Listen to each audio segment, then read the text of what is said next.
So far, we have learned about the definition of VR, how immersion is supported by VR hardware, and how VR displays and controllers work. But for most of you, the main question probably remains: how should you choose a VR device for your VR application? In this video, I will go through the main considerations for choosing your VR device. Here is some information which shows the market data for VR devices.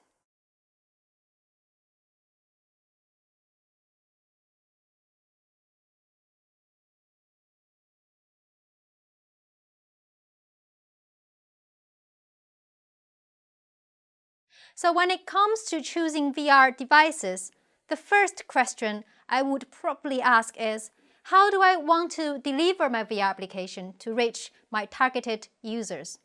Is this something I want to upload to the internet for users to download and try on their own devices?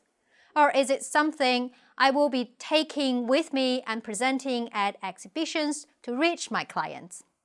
Or is this something I expect clients will come to me for directly? If it is the first situation, say you've made a small game or application and you want to have access to the mass market, you should probably first consider mobile VR because that's the kind of device most users have. You could make a game just for high-end HMD users and upload it to the Oculus Store and Steam VR, but this will exclude users with mobile VR devices. In the second case, for instance, you have developed a piece of VR artwork you like to show in an art exhibition, or you have invented some new technologies to enhance the VR experience, and you want to bring it to a technical exhibition, your best bet is probably a high-end HMD, which gives the actual level of immersion that is needed to fully express and support your idea.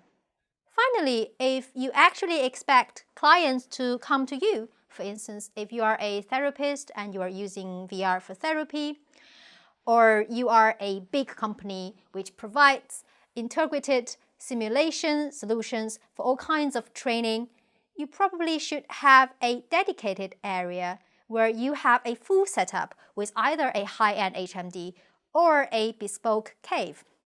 As most of us are in one of the first two situations, I will go into more detail about mobile VR and high-end HMDs. If you have a specific budget, you might want to start with cost.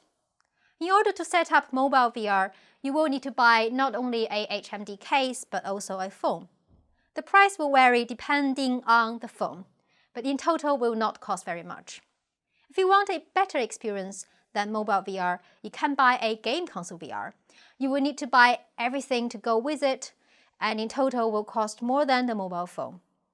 Or if you have the budget to go for the high-end VR, you will have to get the HMD, the controllers, and a high-end PC or laptop with a very good graphics card. With this, you are going to be spending a significant amount of money.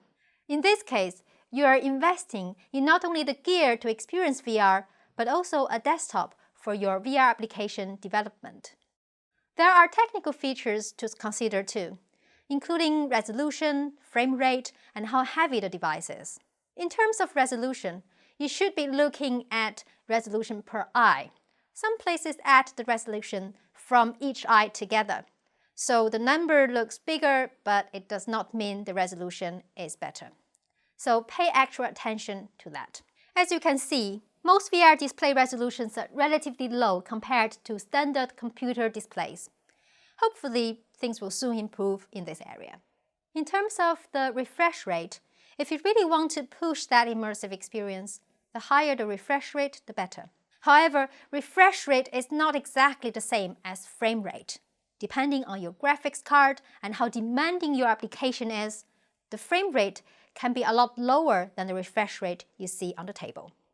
In terms of weight, all devices are quite similar.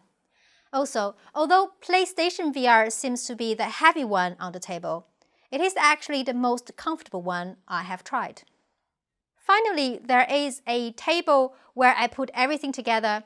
I also added the information about tracking and controllers, which we discussed previously.